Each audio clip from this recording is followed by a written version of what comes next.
Yeah, as I suspected, this Accord is louder out here on the highway than that Kia K5, but it is riding on slightly larger tires.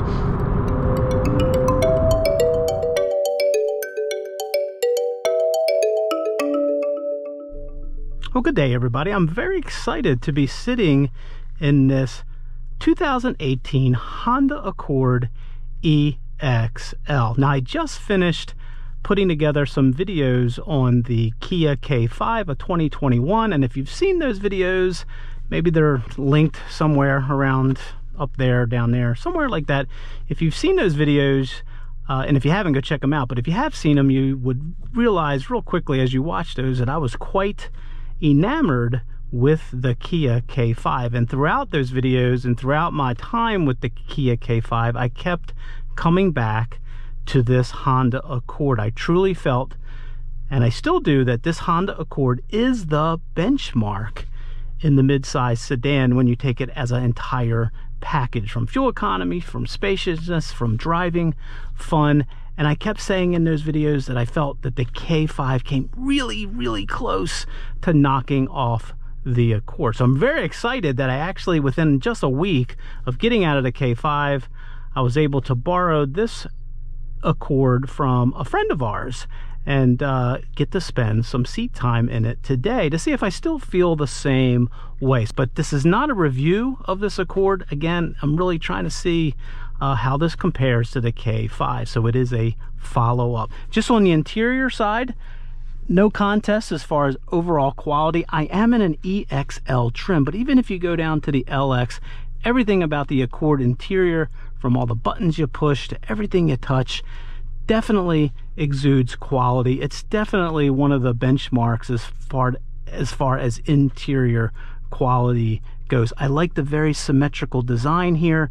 It looks really, really good. But overall space, features, cubbies, looking out, visibility, etc., pretty much these two cars are on par. The other thing that I've not been a fan of in this latest generation of Accords is the gauge cluster with its split digital. It's not very configurable, and again, I was really smitten with the analog gauges in the K5. But let's just hop out real fast. Again, very similar size back seat. You are going to get the rear vents in this EXL. I think this car looks very, very good in its silver color. Again, this is a 2018 with 46,000 miles. The owner of this car hasn't had any issues. Just hopping in the passenger seat, you do get nice adjustments on these seats. Again, this is the EXL, so this is leather, this is a little higher trim, but if you hop in as the passenger, well, you can do a lot of forward, backwards on this power seat. There is no height adjustment. So on the passenger, I definitely feel like I'm sitting down. Again, if you're taller, you're not going to mind that.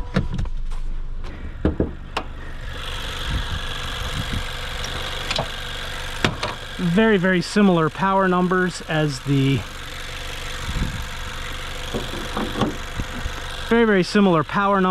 these two compete. Turbo engines, small displacement, 1.5 versus 1.6, but I did like the K5. It was a little better looking engine compartment. You didn't have any engine cover. This kind of looks a little messy, but no big deal. And no struts in Hondas. They're famous for that, so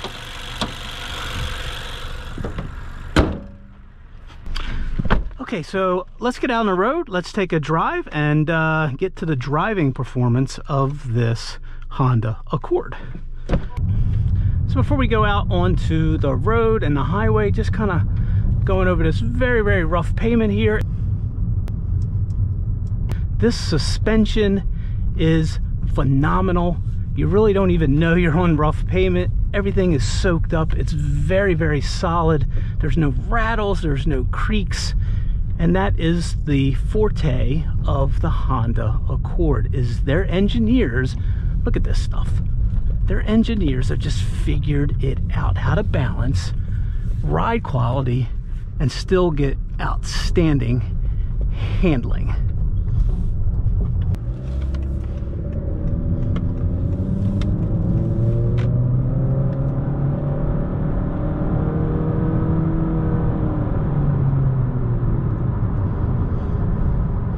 Okay, so let's just start with overall impressions right out of the gate with this Accord. Again, this is the benchmark, one of my favorite cars.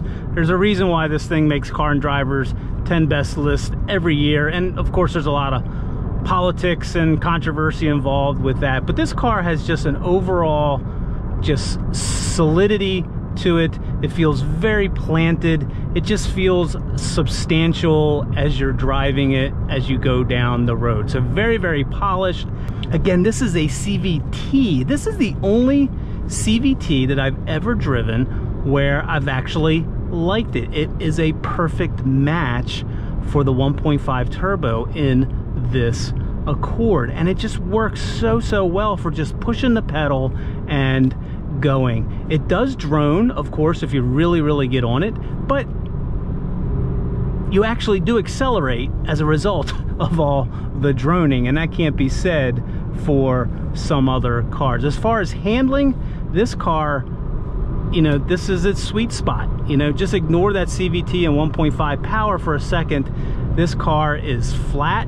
It handles very flat, and unlike the Kia K5, the steering, I much prefer the steering in this Accord. So just kind of going from these turns here, the Accord just has a grace about it, a smoothness, and it's just a very sophisticated driving car.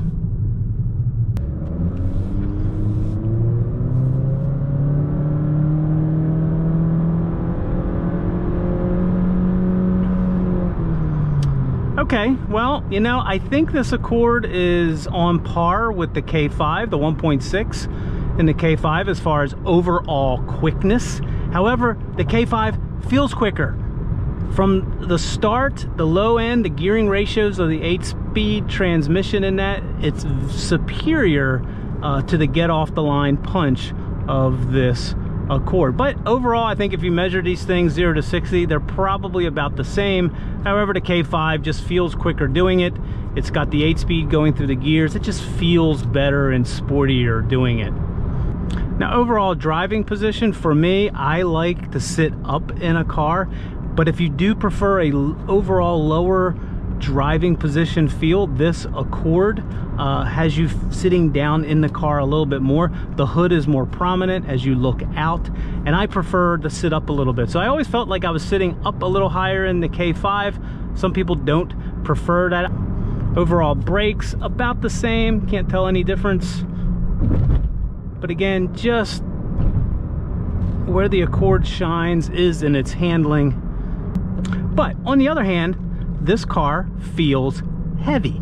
It feels substantial. And I think with that heaviness, that substantialness, that solidity, I think it loses a little bit of its playfulness. Like I said, I described the K5 as light on its feet and playful. And I stand by that. Like I said, I think this has a polish to it and a sophistication that the K5 doesn't have. But as far as overall fun, I think that drivetrain in the K5 still wins it for me. Now let's hop on the freeway.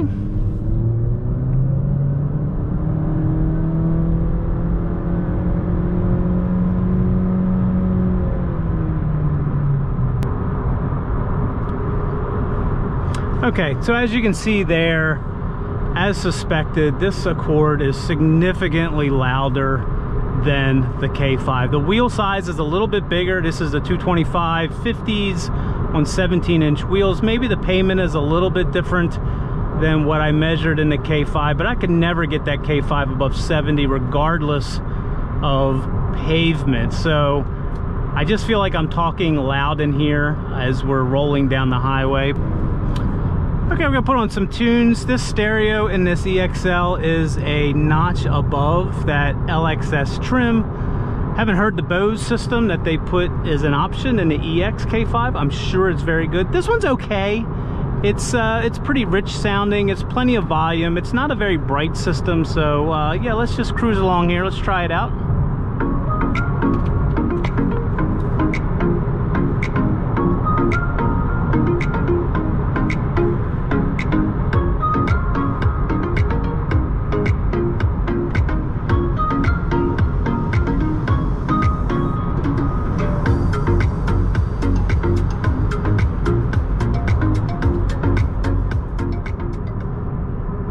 the Accord's a very relaxed highway cruiser. It's just the road noise, and I don't think that gets any better. I think if you go up to the Sport, you get even bigger wheels, more road noise. So maybe it's these tires. These are Hankooks. I don't know. Comment below your thoughts on the overall road noise if you think I'm off base there.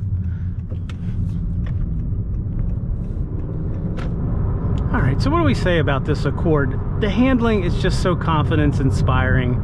It's just an absolute pleasure to drive. That doesn't make it fun to drive, and it's kind of hard to explain. You know, I will always say that cars are more than the sum of their features. They're more than the sum of their numbers and performance levels. You just don't know how all the things are going to come together, and this Accord comes together with its incredible sophisticated handling and ride. It comes together as an easy to drive car, a pleasurable car to drive. So I will stand by everything I said in the Kia K5 videos. That car to me was the one I would pick. And I also will stand by that when it comes to overall polish, sophistication, build quality, I think the K5 doesn't quite come up to the Accord level. The Accord, again, I hate to drum on it, but man, the ride and the handling is just spot on for such a large car. But you can't go wrong. The one thing that I would advise folks, if you are looking in this class and you're really shy on that K5, this Accord has been out for 4 years, so you can pick up a model like this, 46,000 miles. You can really save a lot of money. So I appreciate you coming along for a ride with us today in this Honda Accord. And as we would like to get a real channel URL and not that silly, nonsensical one, help us along by subscribing, and definitely like and comment and question below, as we just love to talk about cars. So thanks again, and have a great day, morning or evening, wherever you are.